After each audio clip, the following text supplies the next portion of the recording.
హే Amigos, నేను మీ హరీష్ కక్కల. ఈ రోజు అయితే మనం ఒక కొత్త బ్లాగ్ చేయబోతున్నాం. స్వయంభూగా వెలిసిన టెంపుల్స్ అయితే ఇది మనది 5th బ్లాగ్. ఆలయాన్ని దక్షిణ కాశీ అని కూడా పిలుస్తారు. ఇంకో విషయం, భక్తులందరూ ఇక్కడ స్నానం చేస్తే మీ పాపాలన్నీ ఇట్టే తొలగిపోతాయి. అది ఎంతవరకు నిజం ఇప్పుడు మనం వెళ్ళి తెలుసుకుందాం. వెళ్తూ ఈ టెంపుల్ గురించి మీకైతే చెప్తాను. Let's go. సో ఇప్పుడైతే మనం టెంపుల్ గురించి మాట్లాడుకునే ముందు మేమైతే ఎర్లీగా 7 o'clock అయితే స్టార్ట్ అయ్యామండి. 7 o'clock అయినా సరే ఇక్కడ చలి అయితే మాత్రం బాగా ఎరగదీసేస్తుంది. అలాగే మనం టెంపుల్ గురించి వెళ్తూ అలాగే డీటెయిల్ గా మనం మాట్లాడుకుందాం. పుణ్యగిరి అనేది మన విజయనగరం సమీపంలో వెలిసిన ఒక పవిత్రమైన కొండ. స్థానికుల నమ్మకాన్ని ప్రకారం ఈ కొండపైన ఒకప్పుడు పాండవులు నివసించేవారని, ఇంకా ప్రత్యేకంగా అర్జునుడు ఇక్కడ తపస్సు చేశాడని చెప్తారు. అలాగే అజ్ఞాతవాస కాలంలో పాండవులు ఈ కొండపైన కొంతకాలం గడిపారు. అర్జునుడు కూడా ఇక్కడ ఒంటరిగా దివ్యశాల కోసం తపస్సు చేశాడని చెప్తారు. ఈ ప్రాంతంలో కర్ణుడు, అర్జునుడు యుద్ధం జరిగిందని కూడా ఇక్కడ జనాలు చెప్పుకుంటూ ఉంటారు. దేవుడి శరీరం భూగర్భంలోకి కొనసాగుతుందని, తలభాగం కనిపించకుండా ఉండటమే ఇక్కడ గొప్ప మాయ అని చెప్తారు. కొన్ని కథల ప్రకారం దేవుడు ఇక్కడే స్వయంభుగా వెలిశాడని, భూగర్భంలోని ఎంతో లోతు వరకు విస్తరించి ఉన్నాడని అంటారు. అక్కడ పూజారులే రాత్రుల పూట వెళ్ళడానికి భయపడుతూ ఉంటారు. సో ఇదైతే తామరపల్లి జంక్షన్ అండి. మనం లెఫ్ట్ సైడ్ వెళ్తే ఎస్కోట్ డైరెక్ట్ గా వెళ్ళిపోతాం. స్ట్రైట్ గా వెళ్తే తాటిపూడి డ్యామ్ అది వస్తుంది. అలాగే చాలా మంది ఏం చేస్తారంటే ఫస్ట్ ఆ శివయ్య దగ్గరికి వెళ్ళిపోయి దర్శించుకొని తర్వాత ఫ్యామిలీ అందరూ గ్యాదర్ అయ్యి అప్పుడు మన తాటిపూడి డ్యామ్ కి వచ్చి అక్కడ బోట్ షికారు గట్ట ఇవన్నీ రీసెంట్ గా మనకి అప్డేట్ చేయడం జరిగింది. చాలా మంది ఇలా వచ్చి ఇప్పుడు అక్కడ ఎంజాయ్ చేసి అప్పుడు మూవ్ అయిపోతూ ఉంటారు అనమాట. అలాగే మీరు ఈ ఇయర్ ఈ పిక్నిక్ సీజన్ లో ఎంత మంది అయితే పుణ్యగిరి విజిట్ చేశారో, తాటిపూడి కూడా ఎలా విజిట్ చేశారో, వాళ్ళైతే ఈ వీడియో చూస్తారో వాళ్ళందరూ తప్పకుండా మాకు ఈ వీడియో కింద కామెంట్ చేయండి. మేము వాళ్ళకైతే రిప్లై ఇస్తాం. మాకు కూడా తెలుస్తుంది కదా మీరు ఎంతమంది విజిట్ చేశారో ఏంటనేది. సో ఇప్పుడైతే మనం ఎస్కోట్ లో ఉన్న మన పుణ్యగిరి ఎంట్రన్స్ దగ్గరికి అయితే మనం ఇప్పుడైతే ఎంటర్ అయిపోయాం. సో ఇప్పుడైతే మనం ఎస్కోట్ అయితే వచ్చాం. ఇదిగోండి, ఇదే పుణ్యగిరి ఎంట్రన్స్. ఇటువైపు వెళ్తే అరకు, అలాగే ఇటు సైడ్ వెళ్తే మన కొత్త వలస వైజాగ్ వెళ్ళిపోవచ్చు. మనం ఇప్పుడైతే మన పుణ్యగిరి ఎంట్రన్స్ అయితే ఉన్నాం. ఇప్పుడు మనం అయితే పైకి వెళ్దాం. Let's go. సో ఇప్పుడైతే మనం పైకి అయితే స్టార్ట్ అయిపోయింది. మన ఆర్చ్ నుంచి ఆ పై టెంపుల్ వరకు 5 km అయితే ఉంటుంది. మధ్యలో ఇలా రైల్వే టోల్ గేట్ కూడా ఉంటుంది. మాకైతే టోల్ గేట్ అయితే పడిపోయింది. అలా మేము భోగిలన్నీ లెక్కేసుకున్నాం. చాలా మెల్లిగా అయితే వెళ్ళింది. తర్వాత కూడా మేము అలాగే మూవ్ అయిపోయాం. చాలా చిన్నదే ఉంటుంది రోడ్డు కూడా. చాలా సేఫ్గా జాగ్రత్తగా వెళ్ళాలి. ఎందుకంటే రోడ్డు అక్కడక్కడ కొంచెం డిస్టర్బెన్స్గా ఉంటుంది. మేమంటే వెహికల్స్ మీద కాబట్టి కొంచెం అక్కడక్కడ ఇసుక గట్ట ఉంటుంది, జారుతుంటుంది వెహికల్. తర్వాత ఇది ఎంట్రన్స్ రోడ్ అయితే ఇది. ఈ మధ్య పైకి కూడా వెహికల్స్ వెళ్తున్నాయి. ఇప్పుడు కొంచెం బాగా డెవలప్ చేశారు ముందుటి మీద. సో ఇప్పుడైతే మనం పుణ్యగిరి ఎంట్రన్స్ పైకి వెళ్ళడానికి అయితే మనం రెడీగా ఉన్నాం. పార్కింగ్ అయితే అక్కడ పార్క్ చేసి మనం అయితే వాక్బుల్ గా వెళ్దాం అని చెప్పి ఇక్కడైతే స్టార్ట్ అవుతున్నాం. మీరు కూడా మాతో పాటు వచ్చండి. వెళ్తూ అలా మాట్లాడుకుందాం. Okay, let's go. సో చూసారు కదా, మేము వెహికల్ అయితే పక్కన పార్క్ చేస్తాం. ఎందుకంటే ఇంకొంచెం ఒక 200 meters అయితే మనం వాక్ చేయాలి. దేనికంటే అక్కడ టికెట్ కౌంటర్ ఉంటది.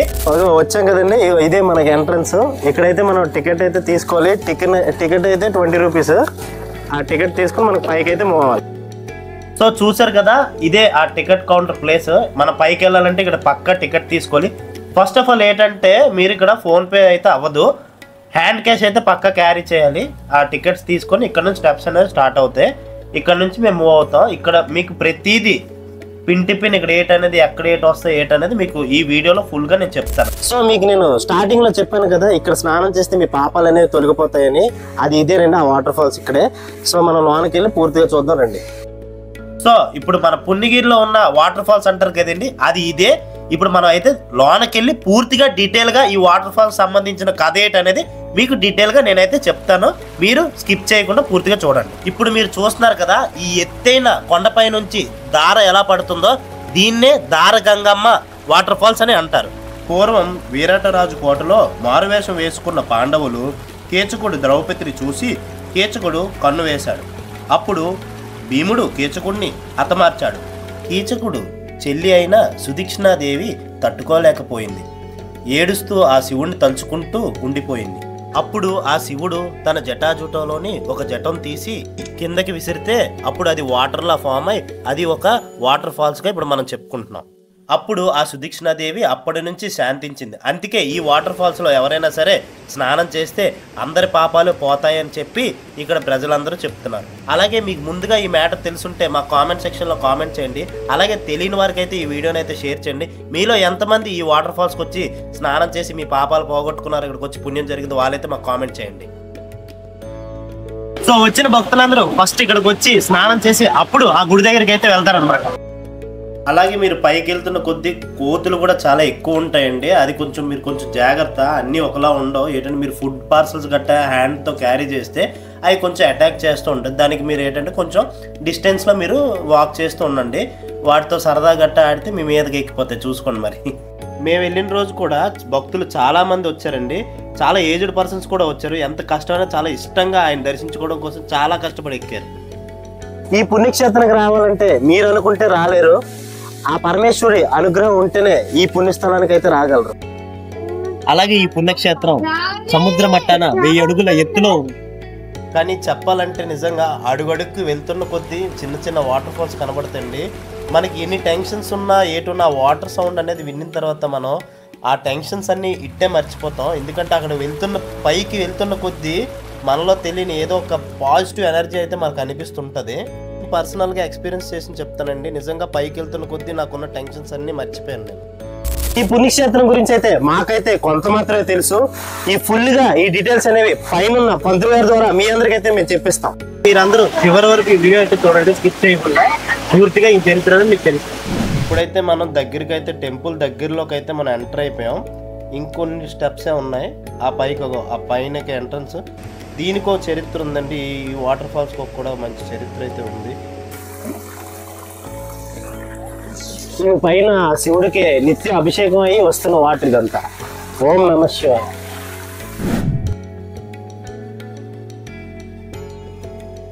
సో ఇప్పుడు మీరు చూస్తున్నారు కదా, దీన్ని కోటిలింగాల ఘాట్ అని అంటారు. సో మీరు కూడా క్లారిటీగా చూడండి. చూపించండి.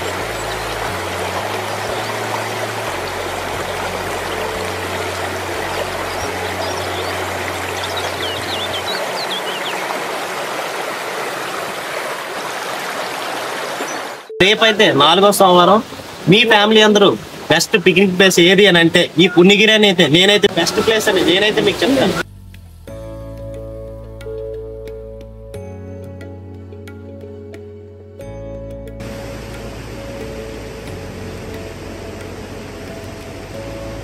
సో నేనైతే మీకు ఒక మిస్టరీ గురించి చెప్పాను కదండి. పుణ్యగిరిలో మిస్టరీ అనేది, అందులో మొదటి మిస్టరీ అయితే ఇదే.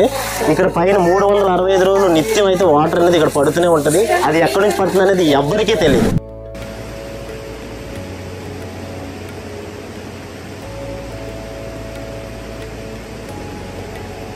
ఇప్పుడు మనం టెంపుల్ పైకి అయితే ఎంటర్ అయిపోయామండి. ఇది పైనుంచి వ్యూ. ఈ పైనుంచి చూస్తే మొత్తం వైజాగ్ అంతా కనిపిస్తుంది. అలాగే శివుడు ఆజ్ఞ లేనిదే చేమైనా కరదంటారు కదా, అలాగే ఈయన ఆజ్ఞ లేనిదే మనం ఈ టెంపుల్కి అయితే మనం రాలేము. అలాగే పదండి నెక్స్ట్ ఆదివారం బయలుదేరిపోదాం, నెక్స్ట్ సోమవారం బయలుదేరిపోదాం అంటే అవదమ్మా. ఎందుకంటే ఆ కాశీ వెళ్ళాలంటే ఎంత అదృష్టం, ఎంత పుణ్యం ఉండాలో, అలాగే ఈ పుణ్యగిరి వెళ్ళాలన్నా సరే అంతే అదృష్టం ఉండాలి. మనం బయలుదేరదామన్నా సరే అది ఎప్పుడు జరగదు. ఆయన అనుగ్రహం ఉంటేనే, ఆ అదృష్టం ఉంటేనే మనం వెళ్ళడం అనేది జరుగుతుంది. సో మీలో ఎంతమంది ఈ టెంపుల్కి వద్దామని చెప్పి మధ్యలో అయిపోయారో వాళ్ళైతే మాకు కామెంట్ సెక్షన్లో కామెంట్ చేయండి.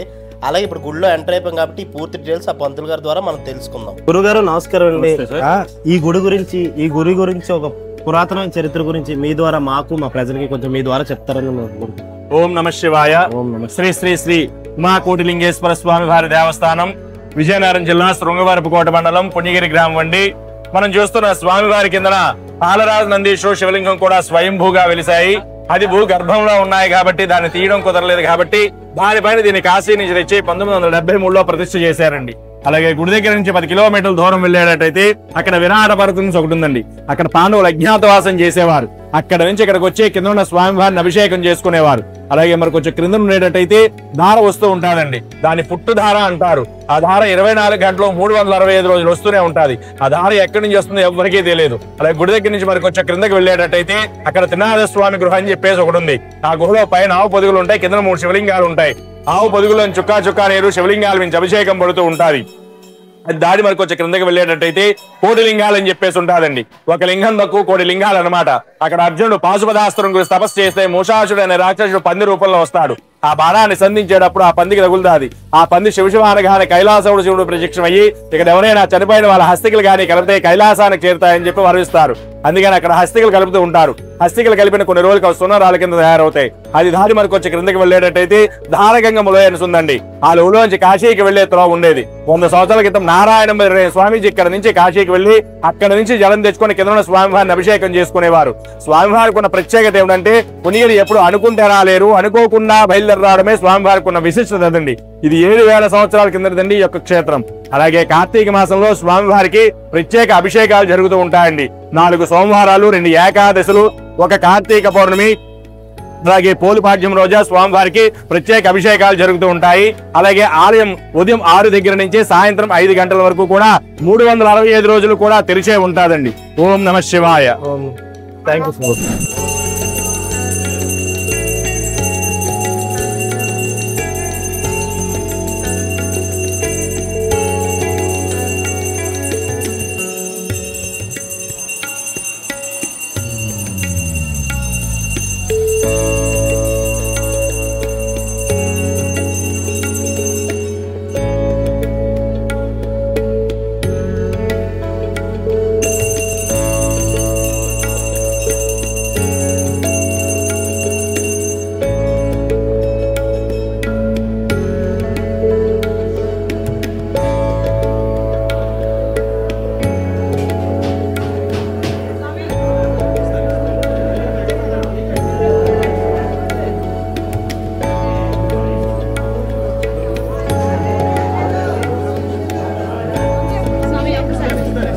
సో చూసారు కదా దర్శనం అయితే మాకు ఎంత బాగా జరిగిందో.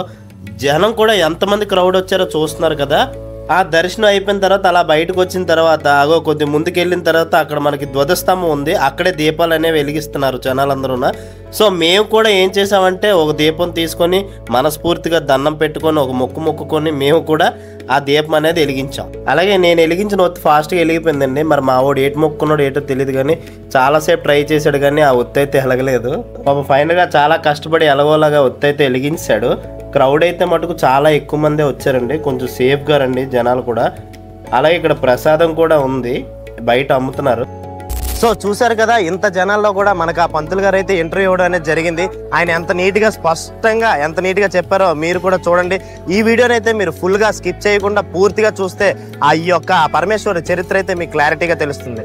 చుట్టూ కొండలు, జల పారే జలపాతాలు, సందడి చేసే కోతులు, దీనికి నిదర్శనమే ఈ పుణ్యగిరి పుణ్యక్షేత్రం.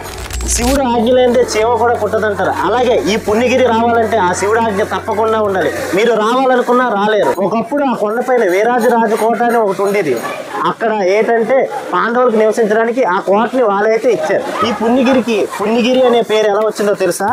ఇక్కడ స్నానం చేసి పాపాలన్నీ విడిచి ఆ పరమశివుడిని దర్శించుకుంటే ఆ పాపాలన్నీ పోతాయని పుణ్యగిరి అనే పేరైతే ఇక్కడికి వచ్చింది. ఇప్పటి వరకు నేను మీకు ఈ గుడి గురించి చెప్పాను కానీ ఆ శివుడి పేరేటో చెప్పలే కదా. శ్రీ శ్రీ ఉమా కోటిలింగేశ్వర స్వామి వారి పేరు, ఆయన పేరు.